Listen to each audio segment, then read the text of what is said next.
Last Friday, as we welcomed the Sabbath bride, we entered into the opening chapters of the book of Numbers.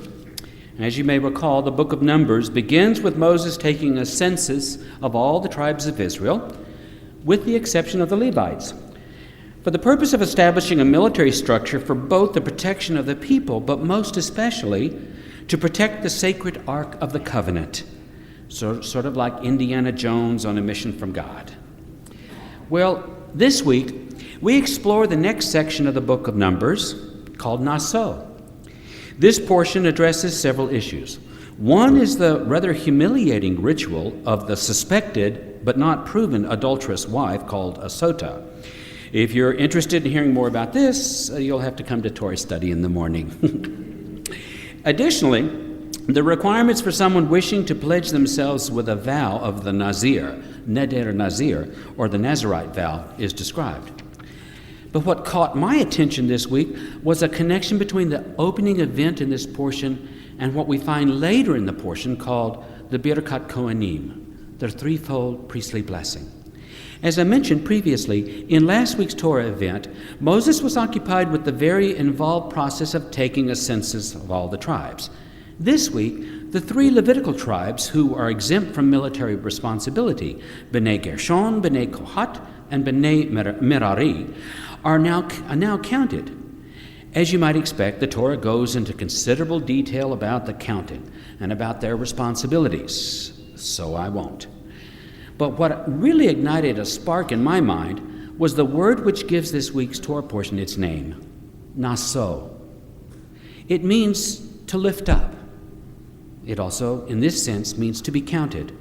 Moses is instructed to lift up the heads of the Levites so that they can be counted. Now imagine the scene. Moses isn't standing on some huge boulder or mountain, extending his hand and counting the tops of everyone's heads. 1 Levite, 2 Levite, 3 Levite. Instead, the image is one of lifting their heads so that they somehow take a more active role in the counting. The very act of lifting your head up says, I want to be counted. I know what is expected of me. It also implies the statement, I deserve to be one of those who are counted. Well, earlier this week, several members of our congregation met in this building to share and to strengthen one another after having experienced the recent death of a loved one. Organized through Temple Israel's Caring Committee, God's Unfinished Business, this bereavement support group called Moving On, Life After Loss, provides a safe and supportive place for anyone who wishes to move through and beyond their grief. One of the recurring themes which mourners experience is the sense of powerlessness, that hopeless and helpless feeling which one can experience after losing a loved one. I mention this because all of us, at one time or another, has experienced some sense of powerlessness. At that moment, our lives are out of control. We can feel bewildered. We may even feel abandoned. Even our bodies reflect the physical sensations of these emotions. We become bowed in pain and sorrow, hanging our heads. We are unable to even look anyone in the eye. So, finally, here is the connection that I mentioned moments ago. In this portion called Naso, the Levites are called upon to Naso, to lift up their heads and be counted.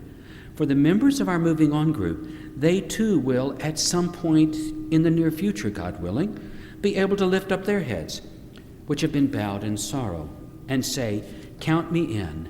I want my life, and I want the blessed memories of this dear one, lost loved one, to count.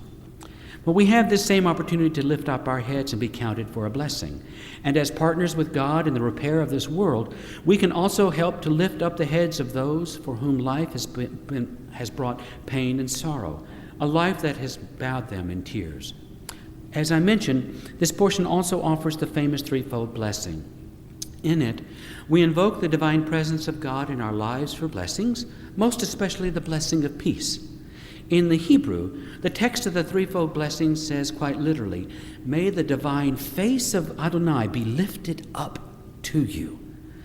Just like the Levites and just like the members of the Moving On group, we are reminded that a life of meaning and integrity starts with a very simple act, to lift up our heads and to help lift up the heads of those bowed by trauma and tragedy so that we can all be counted in life. It is my hope and prayer on this Shabbat that each of us has reasons to experience our own personal naso. Then, with our heads lifted up, with our eyes open to the world around us, we will see that a world of peace, of wholeness, is really more than just a fantasy. It can become a reality. Good Shabbos. Shabbat Shalom.